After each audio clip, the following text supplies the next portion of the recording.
ሜርሲ ጉድ ሆነች። ሜርሲ እንግዲህ የባለቤቷን እንግዲህ ቃል በሞርዚናን በቃል በገባው መሰረት ይዞ ብቅ አለ።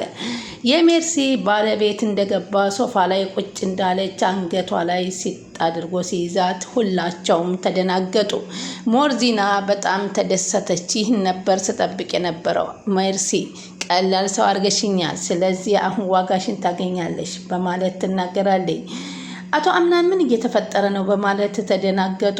እነ ጀሪ እነ ብሌን መመልከት ጀመሩ። ሲፈንም እንደዛው ምን እየተካሄደ ነው ብለው ደነገጡ። ምክንያቱም እንግዲህ እባክሽ ሲፈን ለዛሬ ጓደኛ ስለሆነ አንድ ቦታ ይዤሽ ሊሄድ ነው በማለት ነግራት እንግዲህ እሷም ተስማምታ ምን ለማድረግ ያሰቡትም እንግዲህ ወይዘሮ ሮዚናን አእምሯን እንድትስት የምታደርግ ሴት አለች ተብላ በዛ መሰረት እንግዲህ ሄዳ መድኃኒቱን ይዛ መታ ምንም እንዳታስታውስ ልታደርጋት ነበረ አስባ የነበረው።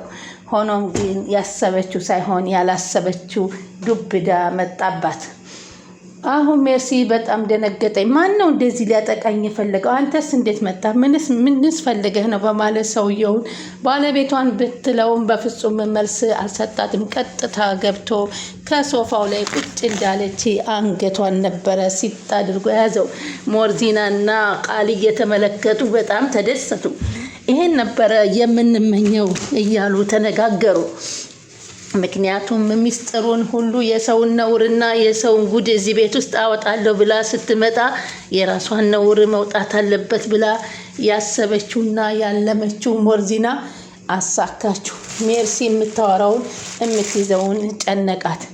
ሜርሲ ወደዛ ቤት የመጣችው አቶ አምናንን ለማዳን ብላ ሳይሆን እንግዲህ የወንድሜ ልጅ እያለች የመጣችው ወይዘሮ እንደተባለው ወይዘሮ እናቱንም እንደዛ በመድኃኒት ቀይራ አፍዝዛና አስቀምጣ በስከ መጨረሻም እንግዲህ እሷ ባላሰበችው መንገድ ሲፈን ቀርማ በትራስ ብትጨርሰላትም በስከ መጀመሪያ ግን መጥታ አላማ ይዛ የመጣችው ወይዘሮ ሰማሂርን ማስወገድና ከዛ በኋላ ደግሞ ሁሉንም በዛ ቤት ያለውን እያንዳንዱ ሰው ካጠፋች በኋላ እሷ ባለቤት ንብረት ሆና ልትቀመጥ ነበር የመጣችው። ከዚህም በፊት የሰራችውን ስራ በሙሉ ከተሰበሰቡበት ባለቤቷ ጉዷን አፈረጠው። በጣም ደነገጠች። ምክንያቱም ወይዘሮ ዛህራም እጇን ወደ ላይ እንዲህ እያርገበገበ የስራሽን አገኘሽ፣ አርገብገበሽን ነበር መቀመጫ ጥተን ነበር። ሲጀመር አንቺ እዚህ ቤት ከገባሽ ጀምሮ ቤቱ ተበጥብጦ ሰላም አጥቷል። እኔ ስጠረጥር ወይዘሮ ሰማሂንም አንቺ ሳትሆኛ አትቀሪም የደፋሻት በማለት ዛህራም ተናገረች። እናቴ ዛህራ ኧረ ዝም በይ በኋላ ታስጠቃሻለች አለች ብሌን። እባክሽ ምን አባቷ ልታደርግ ከዚህ በኋላማ አሁን እኮ ባሏ መጥቶ ተዋርዳለች። አሁን ኮተቷን ሰብስባ እዚህ ቤት ትወጣልናለች። እኛም እፎይ እንላለን። በተራ ብዙ ገና አሉ፣ በተራ እየወጡ ይሄዱልናል አለች። አቶ አምናን እየተሰራ ያለው ነገር ግራ ተጋባ። ወይዘሮ ሮዚናም አምናን አየህ እኔ እኮ ብያለሁ እዚህ ቤት ውስጥ በጣም ከአቅም በላይ ሰብስበህ ነው ያስቀመጥካቸው። ግዴታ እኮ ነው ትላለህ። ስለዚህ ግዴታ ያለብህንና የሌለብህን ለአንተ የሚጠቅምህና የሚጎዳህን ትኩረት ማድረግ አለብህ። አሁን እኮ ለትንሿ እንኳ እህትህ ለዲና እንኳን ልትሆን እኮ አልቻልክም። ምንድን ነው የሚሻልህ መፍትሄው በማለት ትናገረዋለች። እናቴ እኔ ምን እንደሆንኩ አላቅም። እኔም ለራሴ ግራ ተጋብቶኛል። አሁን ጀሪ እያልክ ከጀሪ ጋራ እግር ለእግር ስትከተል አንተ ብሌንን ከቤት ያሉ ሰዎች ሊቀሙህ ነው። በተለይም ሙስጠፋም ይኸው ብሌን በየሄደችበት እየተንኳተተ እየሄደ ነው። ቃልም እንደዛው እየሄደ ነው። እኔ የማየው ነገር እዚህ ቤት ውስጥ ግራ ገብቶኛል። ስለዚህ ፈጠን ብለህ አንድ ውሳኔ ወስን፣ በኋላ እሪ እንዳትል። እውነት ከምርህ ከሆድህ ከልብህ ነው ጀሪን ያፈቀርካት? ንገረኝ እስኪ በማለት ሮዚና ስትጠይቀው እናቴ እኔ ጀሪን አልፈልጋትም። በእርግጥ አሁን በሆዷ ውስጥ የኔ ልጅ ከተሸከመች ያው ልጁን እስከምትወልድ ድረስ መንከባከብ አለብኝ፣ ግዴታዬ ስለሆነ ነው። እና ታዲያ ማናት ምርጫ ሲፈን ወላ ብሌን ብላ ስትጠይቀው ብሌን ናት እኔ ምርጫዬ።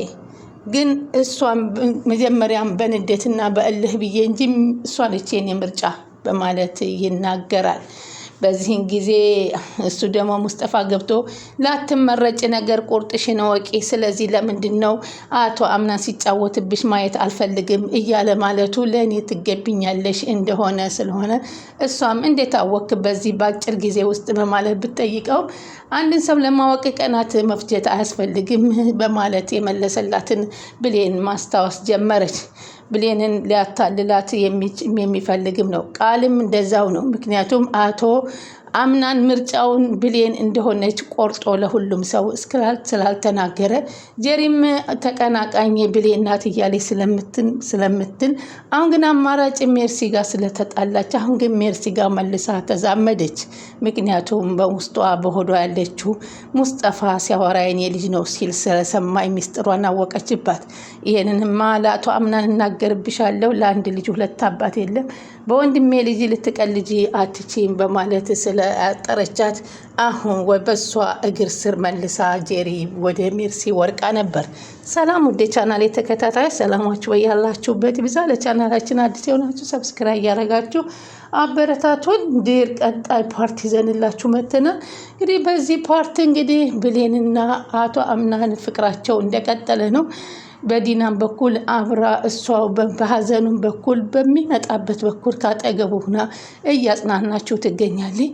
እናቴ ዛህራም እንደዛ። በእርግጥ አሁን ብሌን እናቴን ዛህራን ተቀናቀነችኝ በማለት ጄሪን እየተቆጣች ትገኛለች። ቢሆንም ግን እናቴ ዛህራ ከብሌን በፍጹም አይንቀሳቀሱም። ብሌንን ነው የሚወዷት፣ እሷም እንደምትወዳቸው እና በዛ ቤት ውስጥ ብሌን ካለች ዛህራ መኖር አለባት፣ ዛህራ ካለች ብሌን መኖር አለባት። ለአቶ አምናንም እነዚህ የሁለት ሰዎች መኖር ይጠቅመዋል። አሁን ግን ግማሾቻቸው በልብ ሳይሆን በአፍ ብቻ እየተገጣጠሙ ሰዎች አሉ። ለምሳሌ ሜርሲ ከሲፈንና ከሙስጠፋ ጋር ሚስጥር በማውጣት ሚስጥር ስላወቀችባቸው አንድ ለማድረግ እየቻሉ ነው። እንዲሁም ደግሞ ጄሪ ሚስጥሯ ወደ ሜርሲ ስለደረሰባት ሜርሲ ነው። ግን በዚህ መካከል አሁን እንግዲህ የሜርሲ ባል መጥቶ ነገር አለሙን ፍልስልስ አድርጎ ሜርሲን ብድግ ሊያደርግላቸው ነው።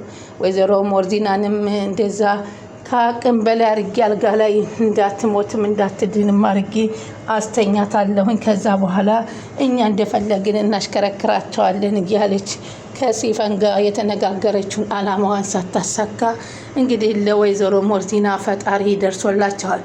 ይሄንንም እንግዲህ ስትናገር ወይዘሮ ዛህራ ብዙ ጊዜ በዛ ቤት ውስጥ ያለ ሚስጥር ይሰማሉ። ሆኖም ግን ለመናገር ይፈራሉ።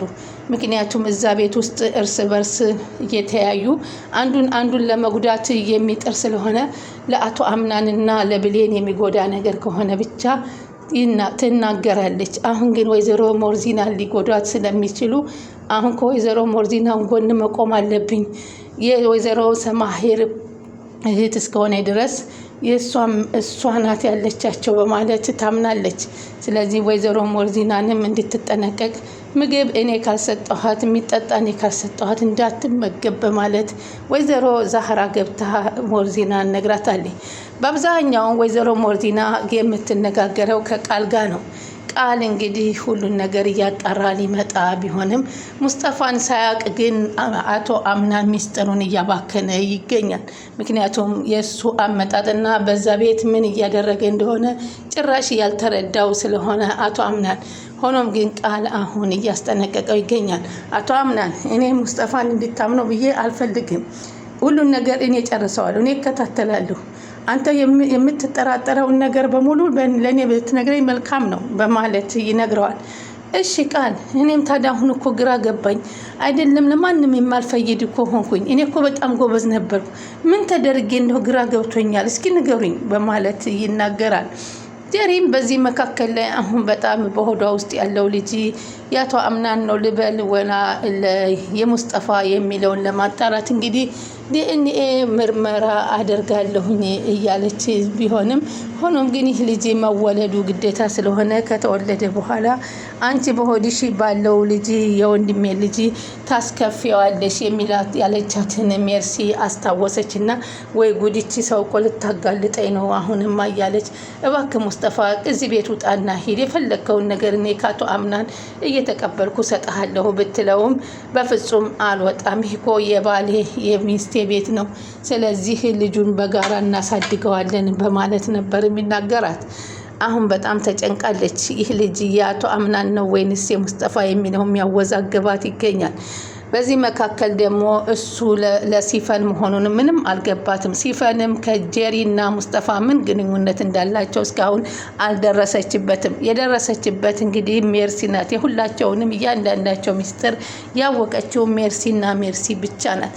ወይዘሮ ሞርዚና ግራ ተጋብታ ሁሉንም ግን ጥንድ ጥንድ የሆኑበት ምክንያት እንዲያጠኑ ብላ የሰጠችው ለሙስጠፋና ለቃል ነበር። ግን ሙስጠፋም ራሱ የሄደበት አላማው ስለሆነ የራሱን አላማ አውጥቶ ለመናገር ፈቃደኛ አልሆነላትም። ቃልም በፍጹም ሊያገኝ አልቻለም። እንደውም ከጀሪ ጋራ እየሰራ እኔ ያልሽኝ ቃላት አድርጌ ገንዘብሽን አሰጥቼልሻለሁ፣ አንቺ ብሌን ለኔ የምታደርጊልኝ መቼ ነው እያለ እንግዲህ እየጨቀጨቃት ይገኛል። ይህንን ነገር ደግሞ እሷም ትፈልገዋለች። ምክንያቱም ቃል ከብሌን ጋር ከሆነላት አቶ አምናንን ሙሉ ለሙሉ ይዘዋለሁ ብላ፣ አሁን ግን ሁለት ልብ ሆናለች።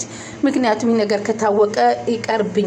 አቶ አምናን ግን ከዚህ በኋላ ከብሌን ውጭ ማንንም የራሱ አጋር ለማድረግ አልወሰነም። ብሌንን በክፉም በደጉም እሷን መርጦ ከሷ ጋራ ጊዜውን እያሳለፈ ይገኛል። ቻናሉን ሰብስክራይብ እያደረጉ ይጠብቁ።